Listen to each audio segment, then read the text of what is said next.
They said some children are born for books, and others for dust. I remember the dust. I remember how it felt between my bare toes at dawn, how it coated my hands as I tightened the rope around a cow's horns.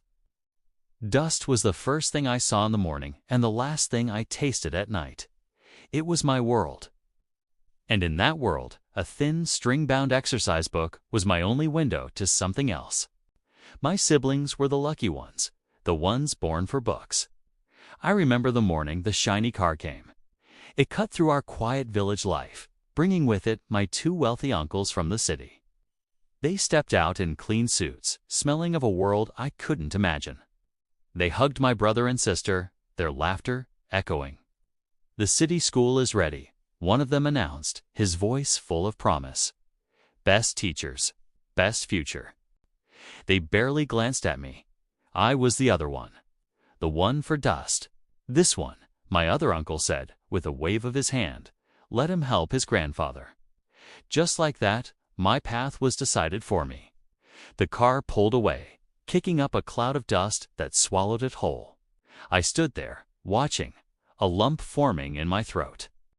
My grandfather came and placed a gentle, calloused hand on my shoulder. He didn't say a word. He didn't have to. We both understood the divide. So, my life became a routine.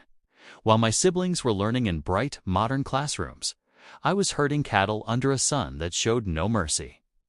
My school was a crowded, underfunded room with crumbling walls.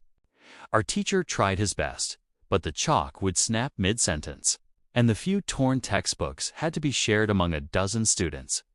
But the real learning began after the sun went down. Every night, by the week, flickering light of a single oil lamp, I would study. The small flame danced, casting long shadows on the walls of our hut.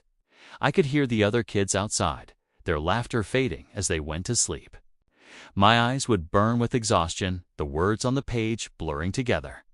My mother would watch me, her face a mixture of worry and pride. "You work too hard," she'd whisper. I'd look up from my book and tell her, if I stop, I stay here forever. She had no answer for that. She knew I was right. The dust was patient. It was always waiting to claim you. The whispers followed me everywhere. In the village, under the shade of the big acacia tree where the men gathered, their words were carried on the breeze. "City children will pass," one of them laughed. This one, "Cows don't teach mathematics." I heard them. I pretended I didn't, but their doubt settled on me, heavy as the midday heat. I just kept walking. Even in the classroom, where I thought my efforts would matter, the encouragement felt hollow. I got a paper back from my teacher. The score was good, one of the best in the class. But there was no celebration, no look of surprise. He just patted my shoulder, his eyes full of a tired resignation. "You try, Naya," he said, his voice gentle. "That is enough." But it wasn't enough, would never be enough just to try. I clenched the paper in my hand until my knuckles turned white. I had to do more than try. I had to succeed. The day of the national exam arrived.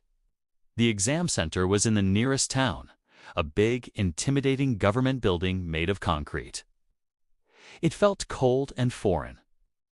I watched as other students arrived in cars wearing crisp, clean uniforms. They were the city kids, confident and relaxed, chatting with their friends. Then there was me. I arrived on foot, my shoes caked in dust, my clothes worn and faded. For a moment, I hesitated at the door. The weight of it all hit me. Flashes of my life flooded my mind. The endless plains with the cattle. The flickering oil lamp late at night, the mocking laughter of the village men. I took a deep breath, pushing their voices away, and I stepped inside. The weeks that followed were the longest of my life. Waiting, life in the village went on as it always did. The cattle still needed herding. The sun still burned down. I avoided everyone's questions, the pitying looks, the unspoken assumptions. Then, my uncles returned for a visit, their voices louder than ever, bragging about the amazing city schools and the guaranteed success of my siblings. "The results will be out soon," one of them declared confidently. We already know who passed. They looked right past me as they said it. I said nothing. I just held on to a tiny flicker of hope, a secret I kept locked inside. My grandfather watched me, his wise eyes seeing more than I let on. Then the day came. A crowd was gathered around the school notice board, a sea of anxious faces. A list of names was posted. A hush fell over the crowd. Then low murmurs rippled through it. Disbelief, shock.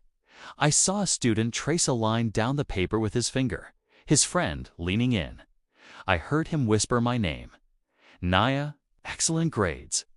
My heart started pounding in my chest. I pushed my way through the crowd, my eyes searching the page. And there it was. My name. At the top of the list, with marks higher than anyone expected.